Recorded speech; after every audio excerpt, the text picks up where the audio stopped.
All right, welcome again to today's session.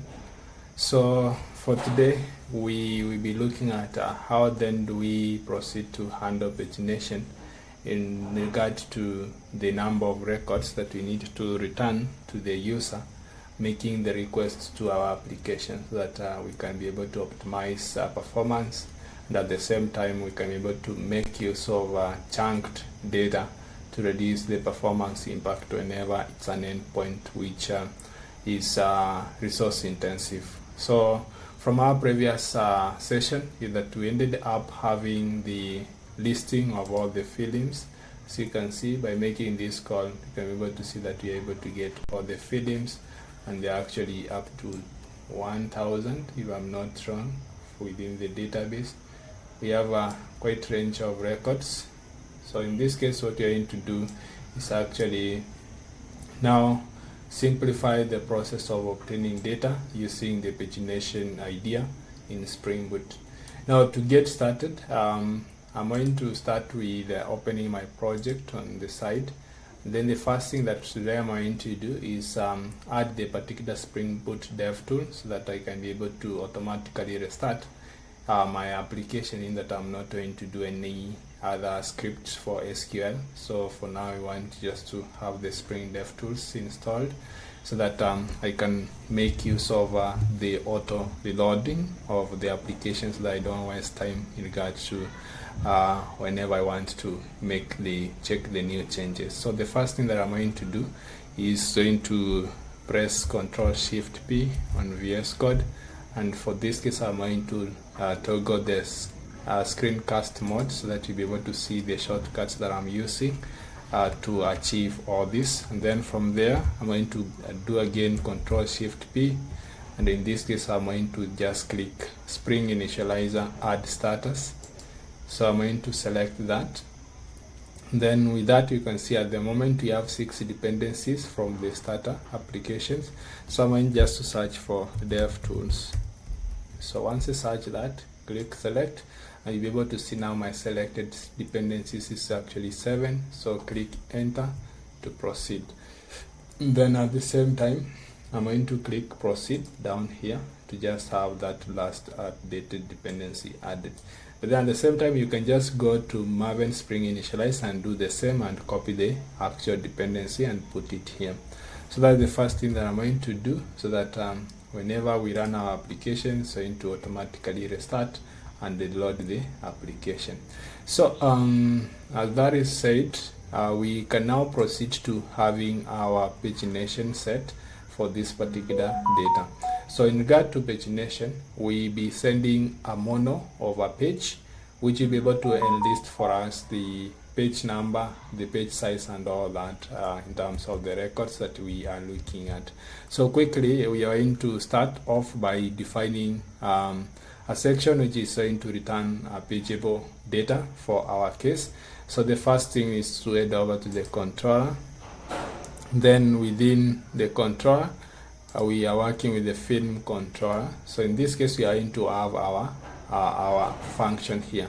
But then what we want to do is we are going to return a flux of data from the database.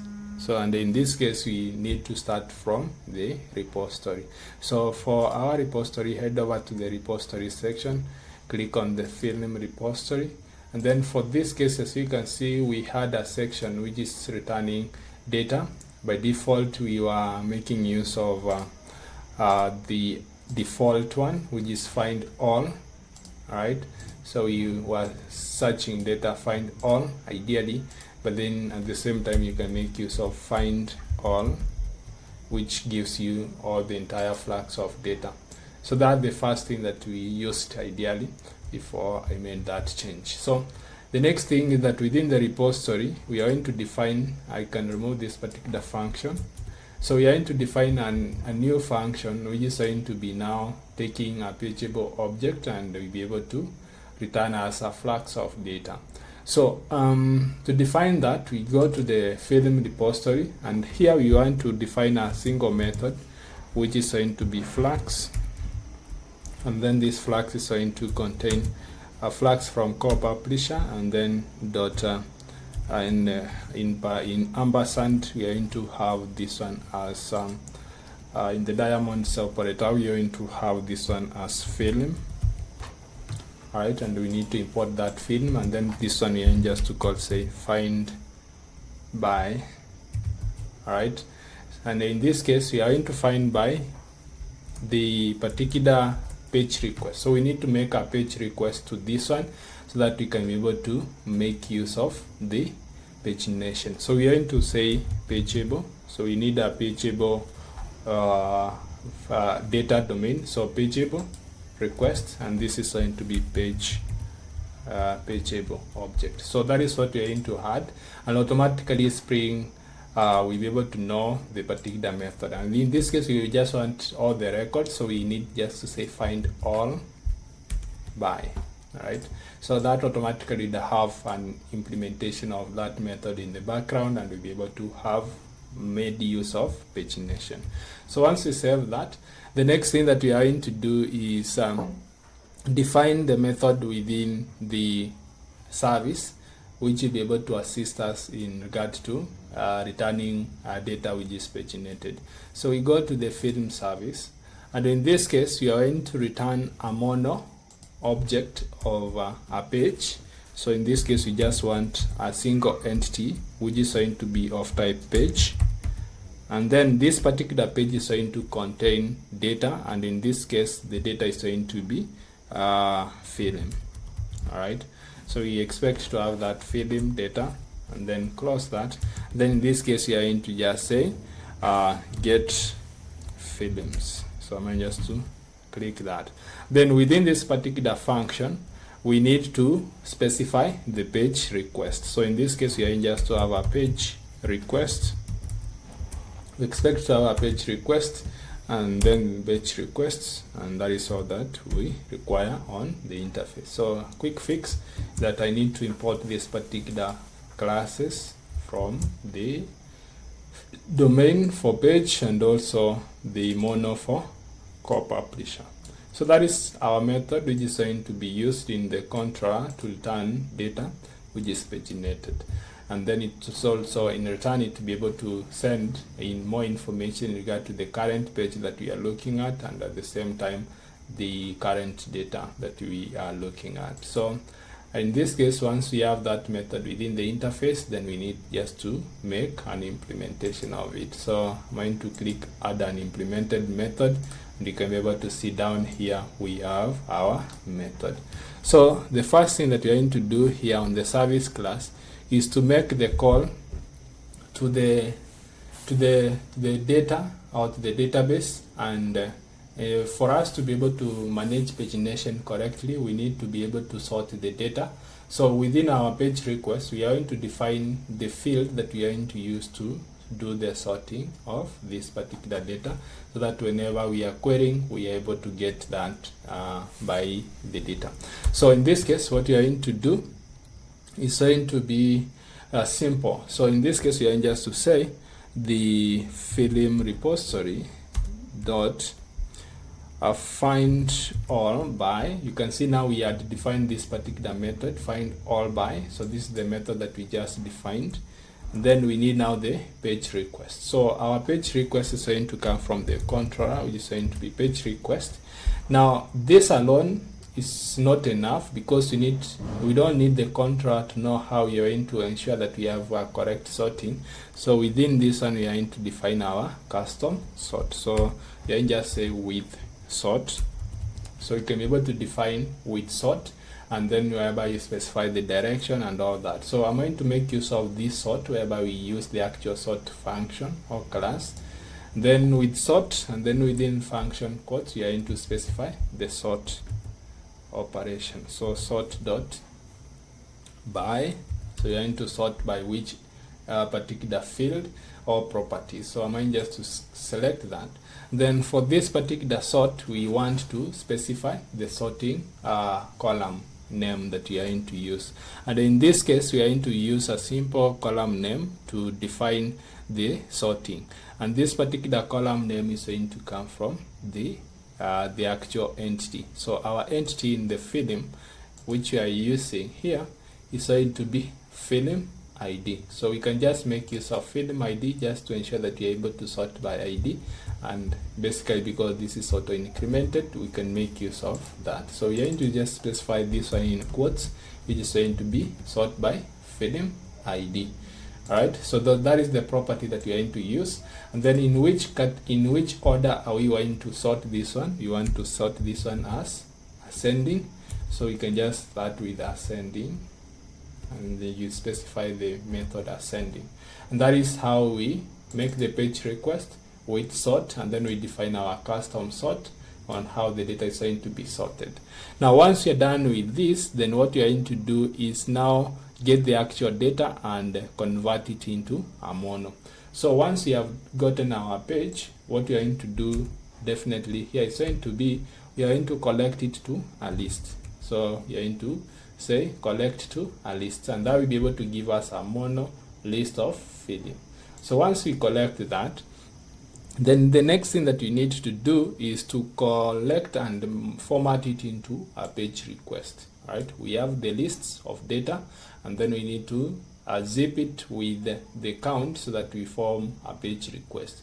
So once we have collected this one, we are going to introduce another chain method, which is going to be ZipWith.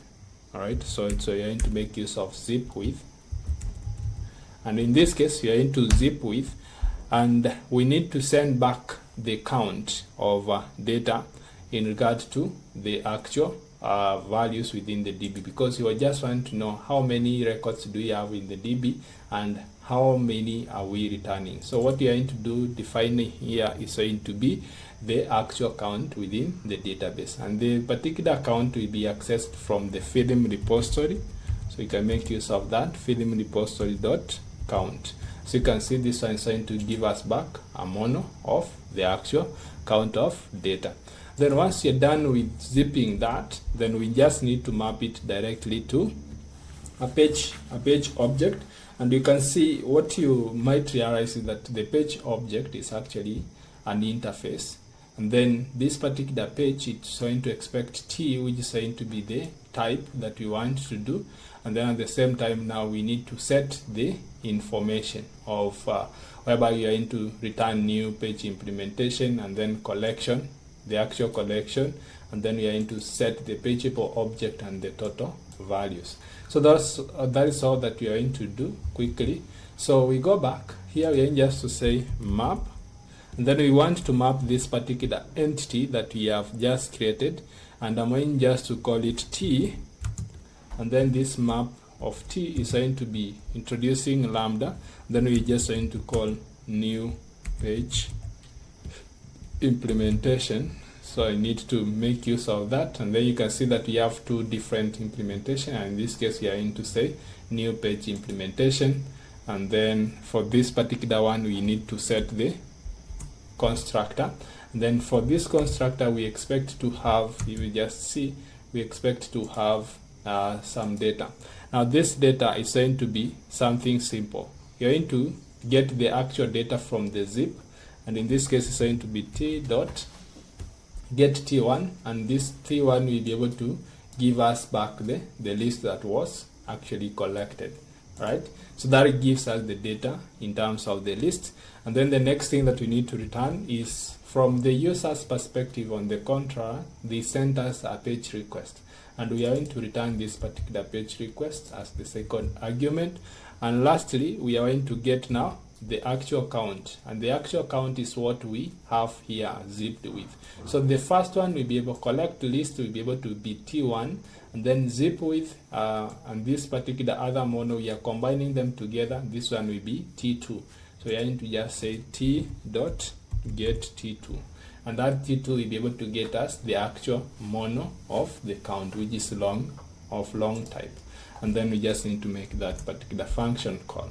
All right, so once we have reached here, then we are almost done. All right, so we are almost done. So what I need to check here, we have the implementation ending here, and then the map ending this function here. Then just need to have the actual close of this one, and in this case, you just going to have lastly we are going to have that particular data that way. So with this, you can be able to see that we have taken data from the database by sorting it and getting the depending on the number of the data that is being requested and the page that we are at, then we'll be able to zip that one with the total count, and then from there we make a new page implementation which will be able now to return as data to the actual function of getting the fields. Now the next thing that we need to do, you can see that this one we haven't returned anything. What we are just going to do is just introduce the return key at this point. Alright, so that is quite simple and clear, I hope so. Yeah, so with this you can see that now we have done our implementation for pagination, whereby we are going to supply the page request, and then we collect the data from the database, and then we combine it with the total count within the database for all the records, and then now with that we'll be able to know how many pages that we are going to have dependent on the page request, the current list that we have returned, and then the total number within the database. So the next thing that we need to do is now define the controller function, which is going to now list all our data. So quickly we can go to the controller here. Then previously we have this particular function which gets all the data, but then I'm going to introduce a similar function, but then this particular function is going to return data which is paginated. And now to do that, I'm going just to introduce within this get mapping, I'm going to introduce another thing which is going to be /all, just to show you. And then this one is going to say get films. Alright, so we need to just say /all and then get films. And then with this one, we need now to supply the actual parameters which we'll be using in our request. So we can see that film service dot get films, you see that it will be able to expect a page request. So we need to build that page request, and we are going to build that page request in accordance with the parameters that the user is going to supply. And the first parameter we are going to introduce here is going to be at and in this case we just remember we need to return whatever value that is coming from this film service, and it's going to be actually a mono of page, and then this page is going to hold the film type. Alright, so that is all that you need to have a function. Import that, and then also import this page from the data domain, and then you can be able to see now we have the data for getting the films, and then now here we just need to build the actual request. So what we're going to do quickly here is going to be simple. We are going to say page requests. So we are going to make use of the page request builder, page request dot, and then we are going to say of page number. So we need to supply the page number and the size. So in this case we are going to say of page number. So we need to have a page number here, page number, and then we need to have page size that way. Right, so that means we expect to have these two parameters, and then we just going to ideally, instead of us defining a new variable, I'm just going to set it inside here. All right, so with that we'll be done with our function. But then where then do we get this particular page number and page size from? And these particular variables are going to come from the actual person or the actual client making this particular request, and we are going to have this one as at request param. We are going to have them as request param, and then this particular request param we are going to give it the name. So for each we are going to have the value. It is going to be value, and the value for the first one is going to be page number. So we are going to ensure that we have the page number supplied. Then we need to cast it into the type that we are looking at, and in this case it's going to be type integer. Alright, so we're going to have that integer, and then we are going to also have page number. Okay, so with that, the next thing that we are going to have is going to be the actual other request param. So I'm going to duplicate this, which is going to be now the page size. So pick this and take that one as a page size. right? So we're going to have this one as page size. So with that, you'll be able to realize now our implementation is done. What you just need to do is to ensure that if somebody doesn't supply this data, we are going to see what happens. If somebody doesn't supply these parameters and call this function, then we'll be able to see what happens. And in that case, all these variables will be able to default to null, and that will be not good news for us. So what we're going to do is just quickly save this and restart our application and check and confirm what is actually happening in that case. So quickly, let me restart the application, and then we can be able to confirm the details of our functionality implementation. So I'm going to rerun the application once more. Alright, so the application is started. Now let's make the REST call to this particular service and invoke the get or endpoint. So the first thing that you need to do, go to the REST HTTP, and now here we are going to duplicate this particular endpoint for getting all the data. So here it's going to be films, and then this one is going to be paginated, right? So this films paginated. Alright, so from here we just need to have /all, and then now we need to introduce our arguments or the query params, and in this case we are going to have the first query param from the film controller. You have to match this particular key, and in this case we are going to have the page number equal to, so I'm going to start from page 0, and then we are going to introduce the and property, and then here we are going to have this second parameter being page size, and this particular page size is going to be page size equal to, let's say I want to fetch 10 records, right? So once I do that, then this one will be okay. So what I'm going to do is send this request, and then now you can see we are able to get the data, but then our data now looks different. Look at the structure. We have the object, then the content, and then within the content is where now we are going to have our data. And looking down, we have 10 records, exactly 10 records. And then now there is more information, which is the pageable object, which is going to represent the page number, the page size, and then whether the data is sorted. And so you can see sorted false for now. And then you can be able to see the total number of pages. If we are using 10 pages per page, then we are going to have total pages of 100. And then the total elements within the DB is going to be 1000, and then the size for it, this one is going to be 10, and you can be able to see the number of elements that we have fetched is actually 10. So that is how we achieve pagination. So let me assume that this person didn't know that we have pagination and sends the request without any pagination information. So what you're going to do, you'll be able to see now we get an error, and this particular thing is that the required query parameter page number is not present. That means the way we have configured our controller is that we won't have the chance to send defaults or without that. So it means that we have to force everyone to send the pagination.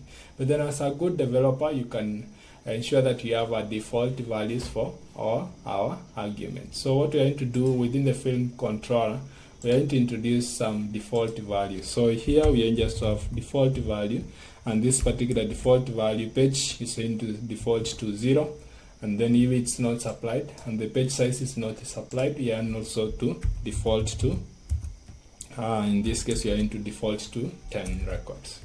So let's say we default it to 5 records. So once I save, automatically my application is going to restart, given that that one is going to restart, and quickly once it restarts, then we have the application running, and then the next thing that you're going to do is now try again to invoke that particular request. And once you invoke that, you can be able to see now, instead of us having 10 records, you can see that we got the default 5 records. So that is how we can be able to manage the users. Whoever doesn't supply the pagination information, then they get a default of 5 each.